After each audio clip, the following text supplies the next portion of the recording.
What's happening, everybody, and welcome to Nuts and Bolts MMA, where you get the nuts and bolts of what's going on inside the world of MMA. I am your host, Travis Montgomery. Thank you so much for joining us. Please go to YouTube and subscribe. We have our videos up there now. We are on Apple Podcasts. It is difficult to find. Please DM me if you can't find it. If you subscribe there, that would be greatly appreciated. We are across all the social media platforms. We've got a big show, a lot of news to get to today, and we've got a big preview for 262. Me, myself, I'm doing great. It's getting hot. I'm running a lot more lately, just trying to stay involved. I'm so stuck on this new computer now. I got all the bells and whistles for it. We were going to broadcast from HAPS, but a couple technical difficulties that we will get all sorted out. I am joined now by Bob Meloni from mymmanews.com. Bob, how you doing today? Hey, Travis, man, thanks for having me on, man. I'm feeling great. We got lots of MMA going on almost every week, so life is good, my man. Thanks again for having me. Absolutely. Thank you for coming on. Yeah, it's every week we got a couple MMA events. I don't know how deep you go. Do you watch LFA? And I see you well, first of all, how did you get your start in MMA? And how long ago? Back 2005, my cousin came to me and told me he was going to be a promoter and start his own regional promotion, and it was Cage Fury Fighting Championships. And for the first fight, I was a grunt. I was picking people up at the airport, running them around backstage for the first show. I always wanted to be in like more of a commentator role, but the first fight they were so bad. The second event we had, I was commentating with Dan the Beast Severn. So I went from being a grunt for my first show in 2005, 2006 to the second show. I'm working with a UFC Hall of Famer, and from there I just tagged along with several promotions, and to this day I still work for several promotions. And of course, my MMAnews.com. I met Eric Kowal, who's the brains behind that, and met him at a show at a XFE show in Philadelphia at Harris. And I've been writing for the website for 7-8 years right now, doing reports. I do a lot of regional. I talk to a lot of regional mixed martial artists, especially obviously in my area, but in Philadelphia, Delaware, and New Jersey, there's a lot of talent. There's wrestling, there's mixed martial arts, and then I also talk to some UFC guys, Bellator guys, whoever. I'll interview an amateur who's making their debut, or I'll interview a UFC guy. I love to do it all, man, just because I love the sport. Cool. Who have you seen on the regional scene that then made their way to the UFC? Paul Felder. Nice. I've seen bunch of guys that fought in the Ring of Combat, like Shane Burgos, who's fighting on the card this weekend. I've seen him fight in New Jersey. I'm talking about all the Tiger Showman guys. I've seen all those guys fight. I'm talking Frankie Edgar. I could name you 30 or 40 guys, really. Cool. One of my buddies is in the Elizabeth Union area, and he's friends with Frankie. Well, their families are friends, so that's kind of. Are you in North Jersey or?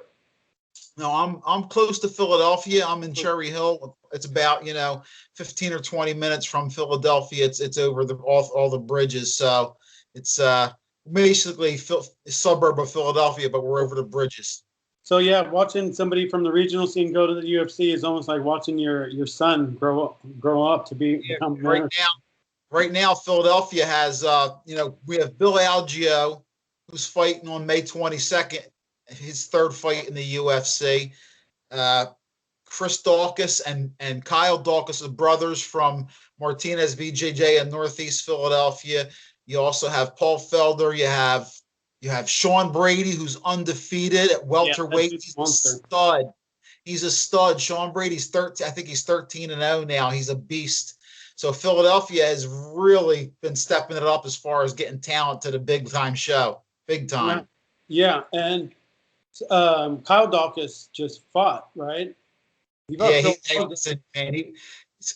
Phil Hawes is a bad dude. He's strong. Kyle's a tough fighter, but listen, Phil Hawes showed me something in that fight, man. That guy he's really impressive. Yeah, he's got all the tools, and with those big muscles, he's got he still has the energy to go, for the 15 minutes, unlike someone that slows down carrying around that much weight, it seems like. A wrestling background, listen, when you talk to guys who are young in sport, if they were wrestlers, they're, a couple steps ahead because they already know weight cutting and they already know how important cardio is. Now you have to work on the rest of your game. But, if you can get ahead and as a young fighter coming in, if you can get ahead of cardio and weight cutting, then you're in good shape. So that's why the wrestling base has always been, one of the better ones at bringing guys into the sport. Yes, I wrestled in high school, and I'm so glad I did, because it brings you different level of kind of determination and discipline. Okay, well, now that we have touched on that a little bit, it is time for the UFC Vegas 26 breakdown.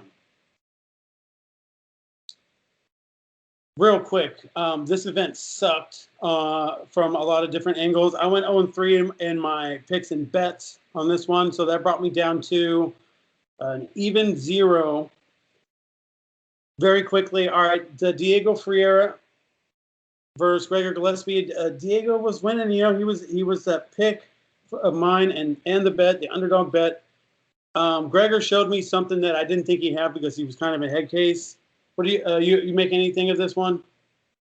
Listen, I've got this. I seen Gregor Gillespie fight cage side in Atlantic City, man. The guy, listen, he can out grapple anybody. The whole key is, can his striking come along? Because you can't win just grappling unless you're Khabib. But like you said, he did look like he was losing that first round. And listen, he's a hard worker. This is a guy that can get out of bed in the morning, Travis. He can literally get out of bed, grab a bottle of water, and go run a marathon for 26 miles. That's the kind of cardio that this guy has. And I'm not exaggerating. He is ridiculous. Ridiculous. College wrestling. I was questioning his mentals because he was doing some weird interviews and getting knocked out like that and taking the time off. He sounded like he was off. That I didn't think he had it. So, but he showed me something that I didn't think he'd have. Lot to get to. Let's just keep moving on. Marcos Rogerio de Lima defeats Maurice Green. There's nothing to say about that fight. Neil Magny defeats Jeff Neal.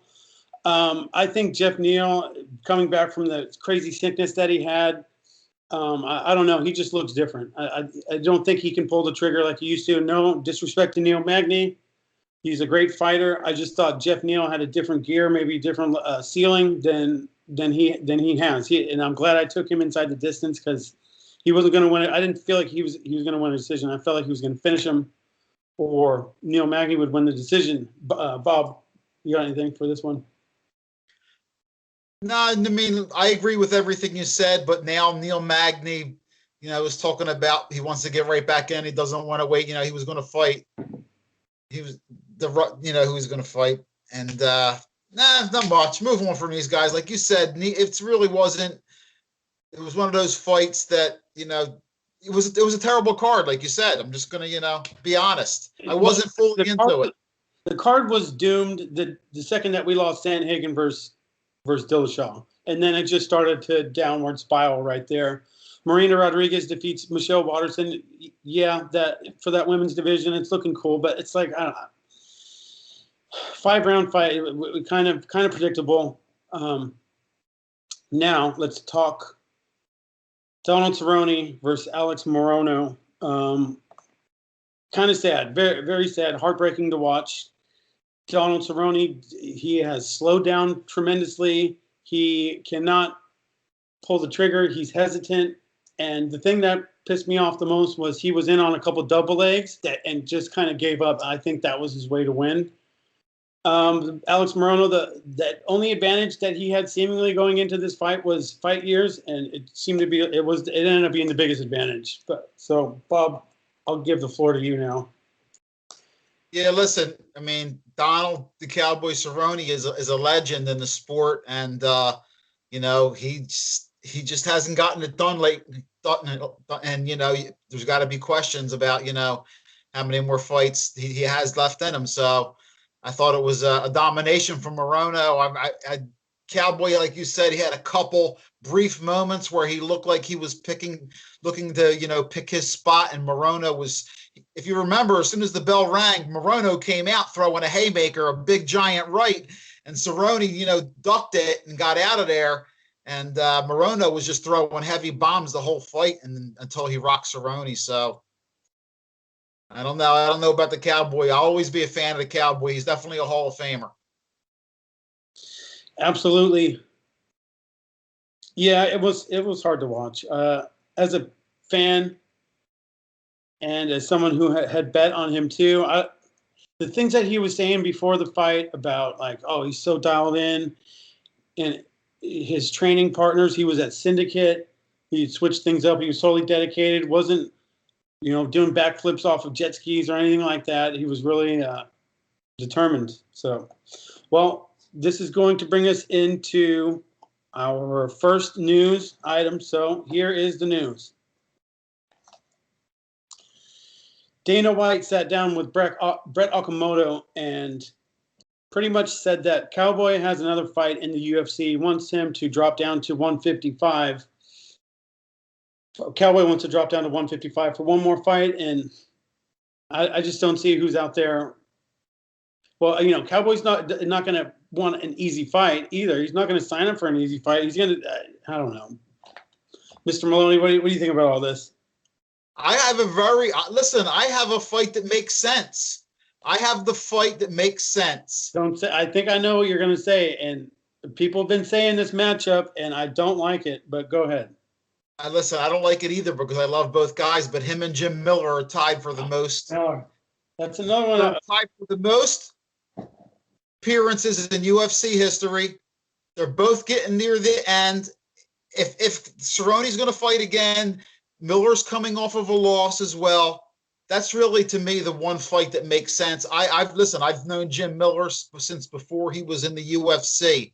Him and his brother Dan both fought on the same card in the beginning of my career at CFFC. So I've known those guys for a long time, and they're pleasure to know those guys. Jim Miller is a Hall of Famer. I think that's really the only fight that makes sense to me. Could you really? What do you think of that fight?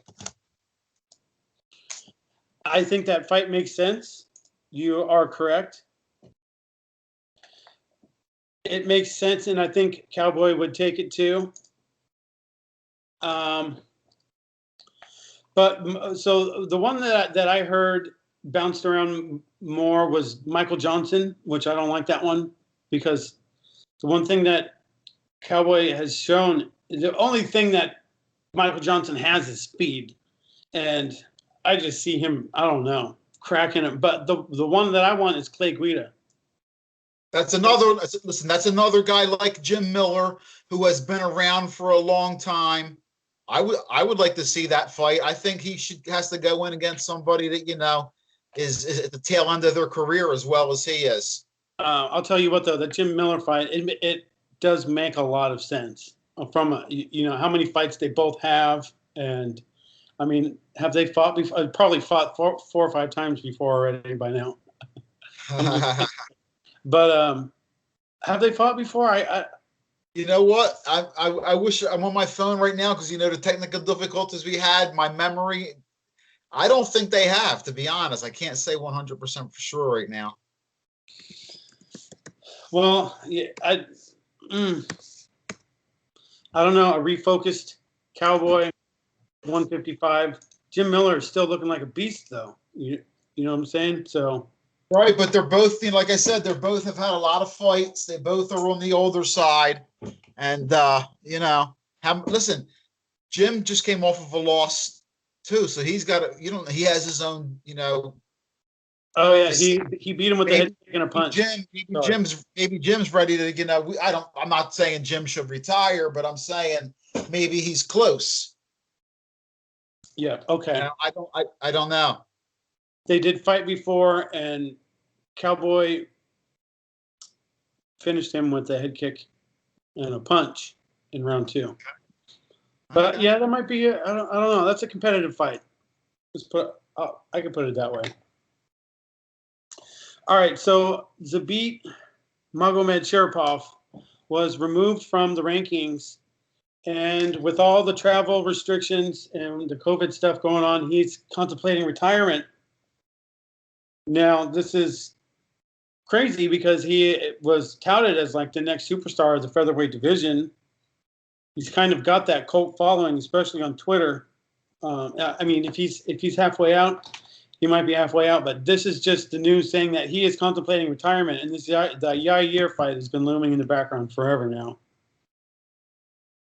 Well, listen, I mean, some guys, they lose the passion for it, or they go through periods of time. He may decide to come back. He's still, like you said, still young enough that he could still come back if he changes his mind. But right now, you know, he's going to do what his heart's telling him to do. I mean, sometimes it's not, these guys don't have it. You know, they also have, you know, family issues and personal issues, and maybe, you know, like I said, that's why, you know, not everybody is, you know, has to fight as many times as Cowboy Cerrone or Jim Miller. I mean, when you look at how many fights those guys have had, which is why those guys are Hall of Famers, not just because they were good fighters and good guys, but because of the availability and durability and fighting 3-4 times a year. I mean, I think Cerrone fought more than 5 times a year, or even 6. I mean, that kind of durability and availability, it just doesn't come around that often to have that, be able to weight cut, make weight every time. It's insane how some guys can do it like that. Yeah, a lot of people don't stick around for, you know, a fraction of the time that these people have, that these two guys have, and yeah, super impressive. They're both kind of Ironmen in a sense. Sure. But Zabit, listen, I hope he changes his mind. He's a talented fighter. Maybe he's just going through something. I hope he does. I hope he does return. If he doesn't, then I hope he's happy. Yes. Okay. Me too. Moving on. Fabricio Verdum fight was turned to a no contest. Did you happen to catch that PFL match? To me, it looked like it was a tap if the referee was on top of it. Yes, You know? I agree. It's a tough thing. I thought the guy tapped. You know, it's hard to be in the right spot all the time like that. So, but I think it was the right decision to overturn it. Yeah, well, so here's the thing: if he tapped and they're ruling it a tap, then it should be either Fabricio lost by knockout or he wins by. I don't know. You know what? I agree with that, but I don't think, you know, I don't know what the protocol is. I mean, the New Jersey Commission is among the best in the country. I mean, Nick Lembo over here has written the rules for New York and multiple states. And in the beginning, the UFC was in Atlantic City a lot, and they did a lot of the pioneering of the rules here in New Jersey. So that commission is definitely, you know, dots their I's and crosses their T's, and are very strict because they want to protect the fighters. Yeah, they're one of the better ones, and you know, the California and Nevada were dumpster fires for so long, and New Jersey seemed to be doing it right. Yeah, I think they've kind of come around. Anyways, Jack Hermanson versus Edmund Shabazian has been rescheduled. There are so many fight announcements. Ngannou versus Lewis is now being targeted for this summer. With this whole Dana White ordeal, what do you make of this, Bob Meloni? You know, listen, everybody knows the fight everybody wants to see is John Jones and Ngannou. The thing is, Dana White is a businessman first. And, you know, he wants to make money because he's not the only owner of the company. So John Jones wants all this money, supposedly. That's what the rumor is. And, you know, as far as I'm concerned, that's what that's about. I mean, I think it should be Jones. When you look at Usman going up and defending his title, I mean, and fighting for the title, then Jones should too, because he retired as the light heavyweight title. His first fight should be for the title, as far as I'm concerned. But if he's pricing himself out, I can understand Dana, because as if you follow the sport and you pay attention, it's in the UFC, in any event, a lot of times, it's not the fight everybody wants to see that's deserved, because it is a business as well. And that's what this is about. And listen, that's a fight I want to see. Hopefully it won't be as boring as the last time they fought. But, you know, either one can knock the other guy out in one punch. So I'll watch for sure. But Yeah, I do want to see Jones. yeah, I think they're going to end up fighting. I think Dana White and John Jones are too far apart right now. And Dana White had mentioned Stipe. John Jones says he doesn't want to fight Stipe.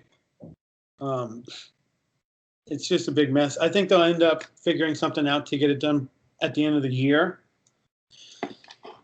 But, you know, Dana White's saying it, so I think that's probably what's going to happen. We're going to get that late August, probably be announced in the next week or two.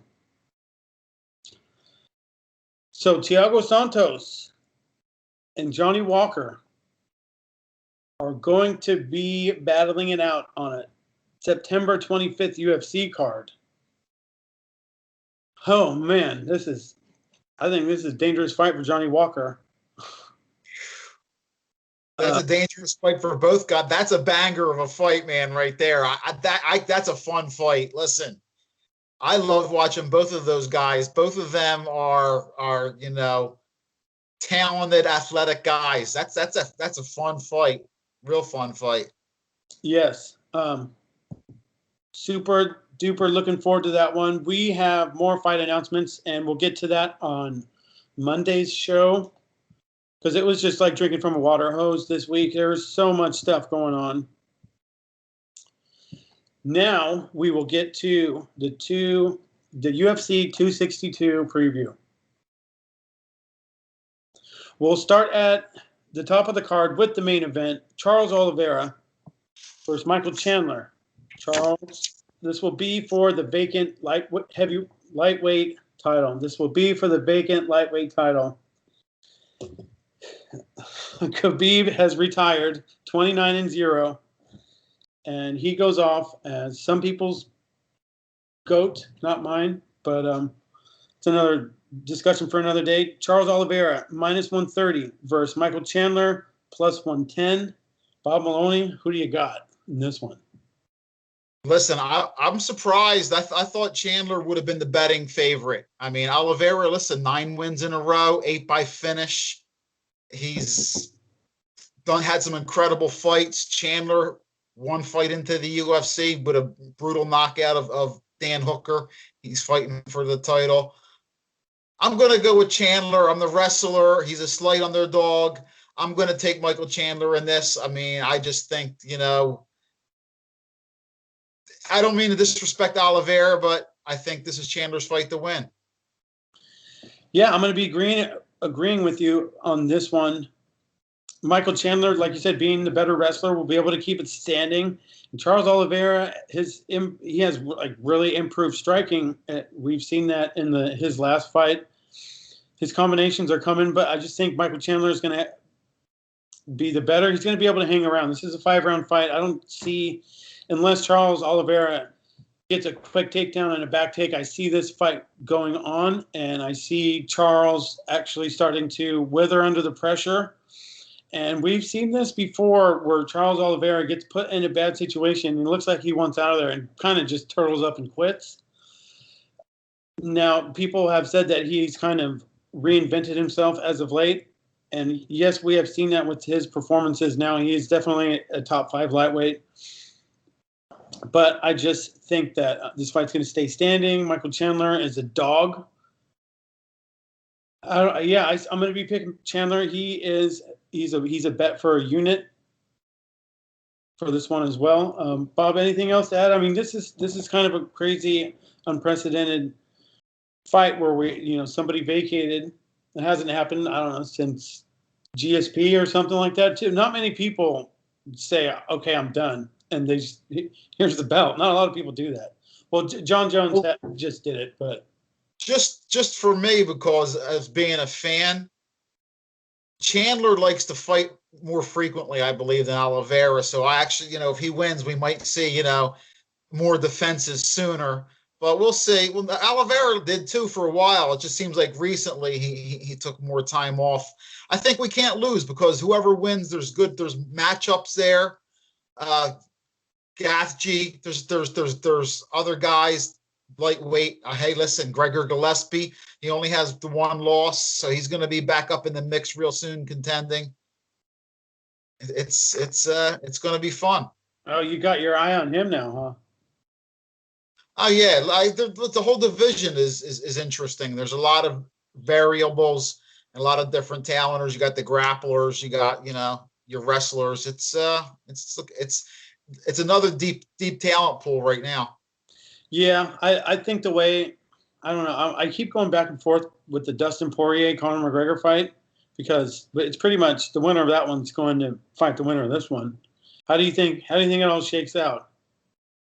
Well, Conor, I read today, I don't know how true it is, that Conor wants to, go back to welterweight, that he doesn't want to cut the lightweight. So I don't know what that means. He does what he wants to do because he gets, whether it's a championship fight or it's not, McGregor is going to make the same amount of money because he's going to make his millions. I mean, he's the highest paid fighter that they have because he draws the biggest crowd. So if he wants to fight at 70, then I'm sure there's a hell of a lot of people at 70 that would like that big paycheck.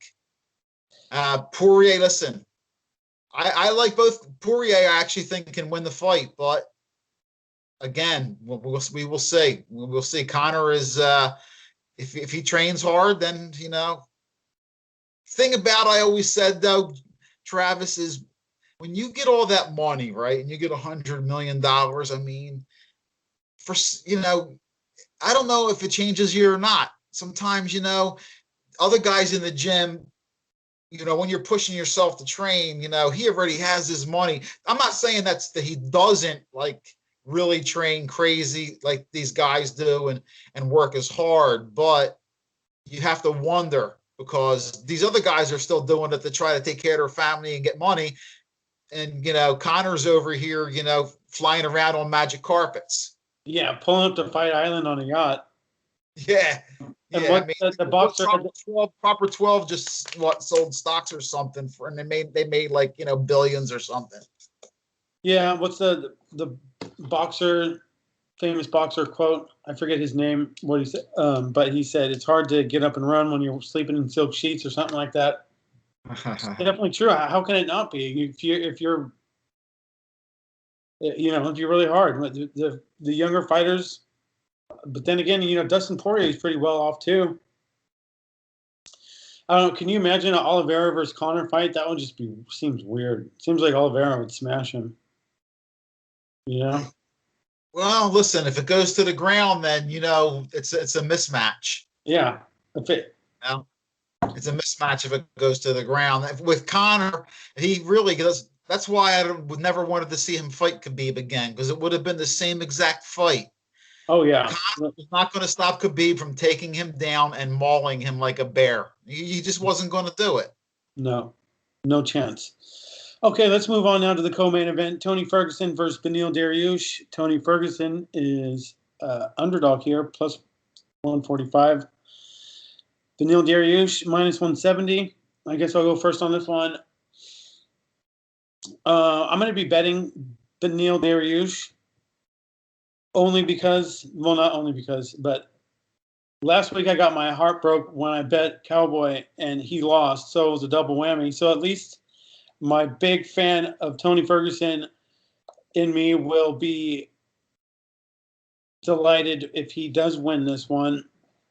But now to the matchup, I think that, I don't know, the way that Oliveira handled him was kind of scary. It just looked like he just looked old in there. And he kind of looked old during the the Gaethje fight too, or maybe Gaethje took something out of him. I don't know. The way that he wasn't able to get it from the bottom like that doesn't give me any confidence that he's going to be able to keep Beneil off of him.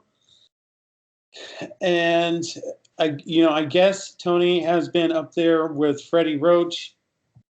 Also, I mean, he's got some good training partners, but maybe too little, too late. He's 37 years old. He is 1,022 in fight years. I mean, Beneil Dariush is up there too. He's been knocked out, but Tony doesn't have that one-punch knockout that usually puts, Beneil down. What do you think about this one? This is so interesting, this fight, because before I looked at the lines, I would have never guessed that Ferguson was as much as an underdog as he is. And looking at that line neutrally, that line tells me that Dariush is going to win the fight. That's what that line tells me. But I'm going to do the opposite of what you did last week. I'm going to go with the heart, because I'd love to see Tony Ferguson win, just because he is a bigger name. Listen, Beneil Dariush, he's not that big, exciting name. He's won 6 in a row, but Tony Ferguson, he brings a little bit more excitement. So if Tony wins this fight, that kind of puts him back right in the mix. I'm going to go with my heart on this one, and I'm going to take Tony Ferguson. But I understand the line here, and I'm pretty sure that Dariush. I mean, if you want to look at that line, it tells me that Dariush is going to win, and he's tough as nails. Yeah, and I mean, the truth about it is the lightweight is so much fun when Tony Ferguson's doing good. Just thinking about the matchups with him, I mean, and obviously the fight that never got to happen versus Khabib, 5 times booked. That's just the weirdest thing, I think, ever in combat sports history. But the thing about it was that if Tony would have fought him first couple times that it was booked, it might have been peak Tony right there. Even when he was fighting, I mean, Pettis had success against him. Cowboy fight was even a little back and forth.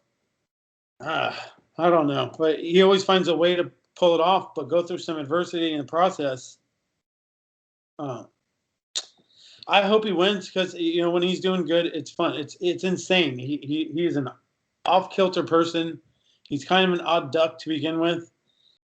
Well, he might have improved that training camp situation. So I don't know. I'm going to be going with Dariush. You're going with your heart on that one. But yeah, it's I think it's more fun when Tony's doing good. Beneil might be at his ceiling right now. We'll find out on Saturday night. Matt Schnell versus Rogerio Bontory. What do you think about this fight? I like Matt Danger Schnell in this fight. I think it's a good fight, but I'm just thinking 5-1 in his last 6. Rogerio's lost his last 2. I'm going to go with Schnell and the favorite at -160. Yeah, so am I. I mean, Bontory just got flatlined like a month ago or something. He's probably coming back too fast. Schnell doesn't have the best chin. He's got some issues there. Seems to get dropped a lot, but I think he's the more well-rounded. And this fight's at 135 too. So he's going to be bigger. He's got 3-inch reach and 3-inch height advantage on him. It's not a bet yet, because I think they still are pretty closely matched, and the price on Schnell is a little high. He might be a little too unreliable for a bet here, but that's on you, whoever is listening to this one, to place that or not, but I won't be doing that. Next up down the line, I mean, the pay-per-view, the card is not solid. It's fun at the top. Women's MMA to me has just been underwhelming as of late, but we have Caitlin Chukagian versus Vivi Araujo.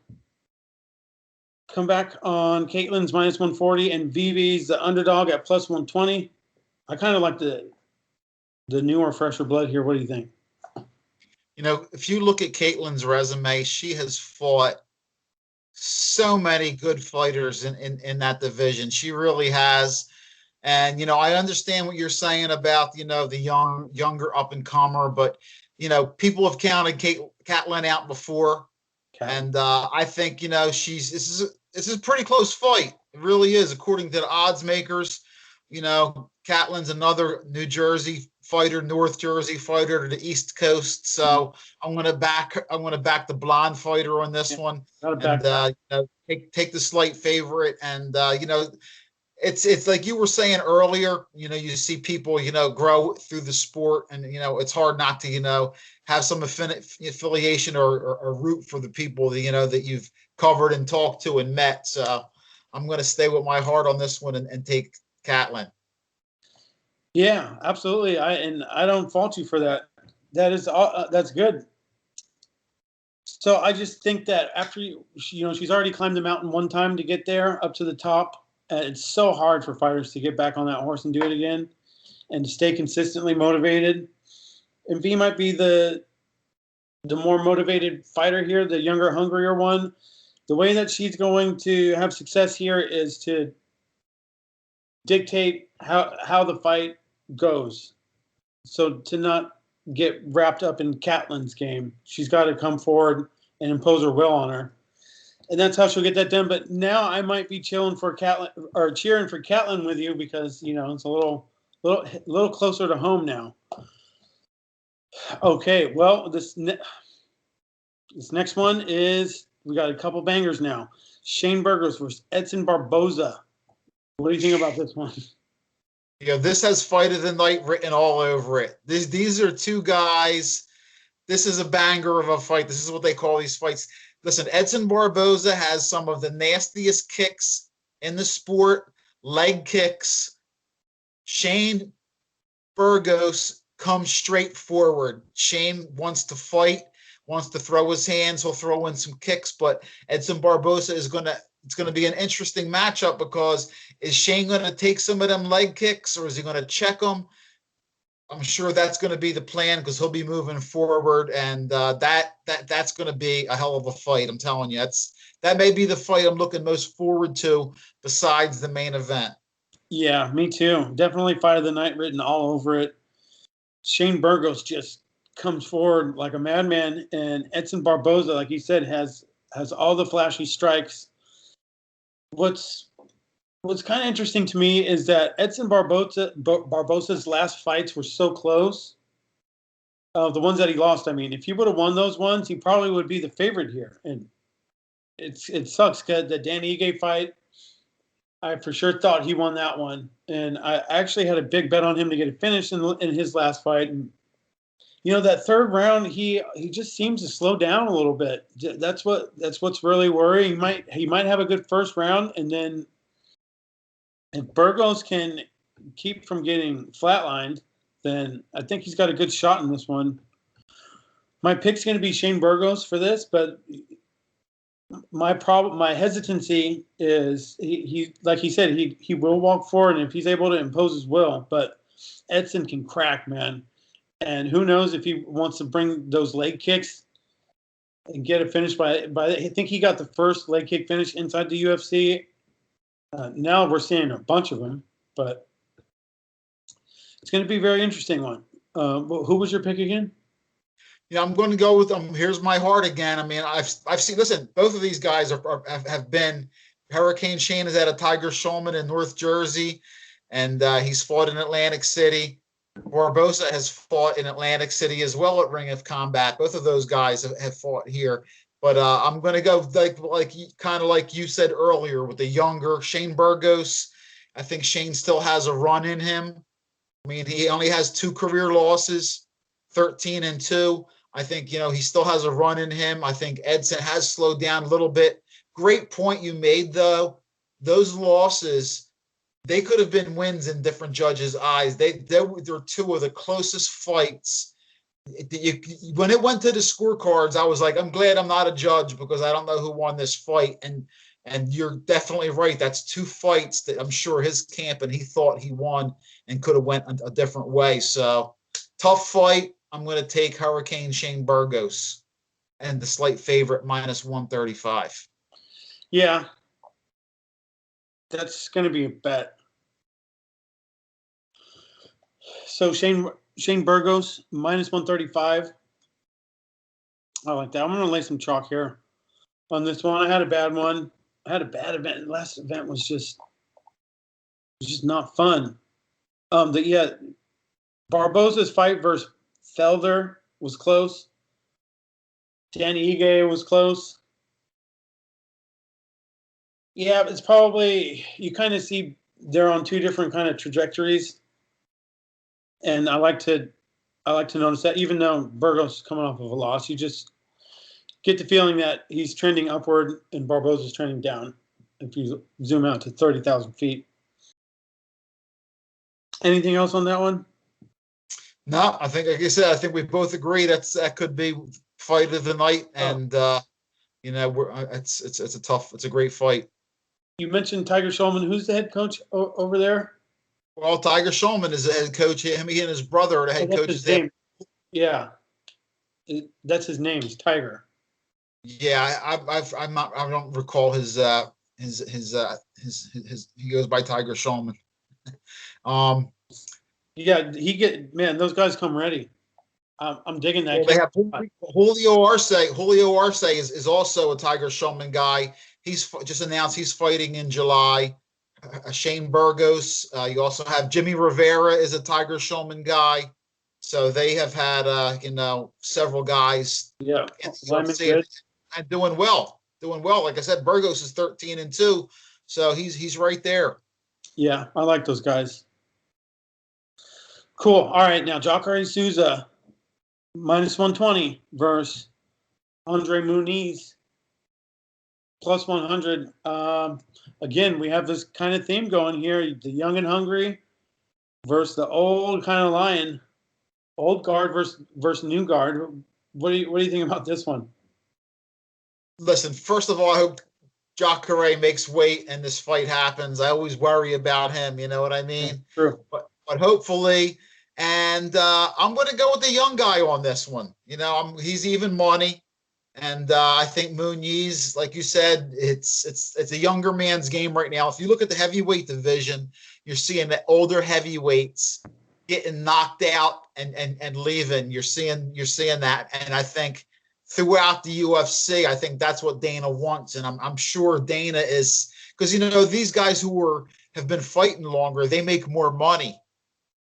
And when you look at it as a business, well, listen, I don't got to pay, because when you fight, you keep making more money. Jacare is probably up here compared to Muniz, so I wouldn't be surprised to see the young guy take out the old guy. Yeah, that's kind of one of my rules. I have a couple of rules. One of them is the young eat the old in the sport. We've seen it happen time and time again. I just think that, I don't know, Jacare, I think he's going to have to win by knockout. I don't think he's going to be able to control. I mean, I guess he's the more credentialed jiu-jitsu player, but we never see it hardly. And this Muniz kid is just as good as he is on the ground, but his MMA jiu-jitsu might be better. I just see him. Jacare is 41 years old. That's. Yeah, I know. I got 12 years on him, so trust me, I know, man. Wow. Well, you look good for your age. Been a grind for him, you know what I mean? Like you said, he's been around for a long time. He's had a lot of fights. We were talking earlier about Jim Miller and Cowboy Cerrone, and Jacare is in the same category. He's been around forever. 35 fights is a lot. Career fights. Yes. And Andre Muniz is a pick and a bet, actually. So +100. All right, real quick. Lando Venata versus Mike Grundy. I kind of think Mike Grundy is going to grind out a decision on this one. What do you feel? This is another close fight that can go either way. I like Grundy as well. I think he will find a way to not get submitted, because I think he will take him down. and be on top for a lot of the fight and probably be fighting off submissions. But I do think Grundy has enough in the gas tank to do that and enough skill to not get submitted. Cool. Yeah, nothing crazy here. No crazy confidence. But Mike Grundy at minus 125 might be something to look at on fight day for me. Well, right on. We did it, Bob. That was fun. Being downstairs and having the technical difficulties, and then my roommate coming and being in my ear about it really threw me off. So it was a little uncomfortable for me because I couldn't get my head on track. But I'm so glad, or maybe it sounded better than it was in my own head, because I'm not going down there trying to do it again. I'm going to get my internet fixed up here so I don't have to go down there and deal with people. But anyways, 262 this weekend is going to be great. I appreciate you coming on so much, Bob. Let's stay in contact and do it again. At the end of the show, we like to give out shout-outs, and mine are going to be to the two co-hosts of the show, Stone Sensei Rob and Quick Pick Mitch. Who do you got for this one? Yeah, I want to give a shout out to, all these regional guys that, are training hard, following their dreams, and a lot of guys coming up. Art of War Cage Fighting, Mike Bickings, who was like a brother to me. He's the local promoter around here. I do the commentary and post-fight interviews, kind of, and he, in charge of helping with the production as far as that goes. And we have our show May 22nd coming up. Mike Bickings. Also give a shout out to Delaware's main promoter, my man Brad Dalton, Brad Dalton and Gary Grant Jr., and also one more guy, and that is my man Eric Kowal over at My MMA News. Thanks, guys. Thank you. We are out.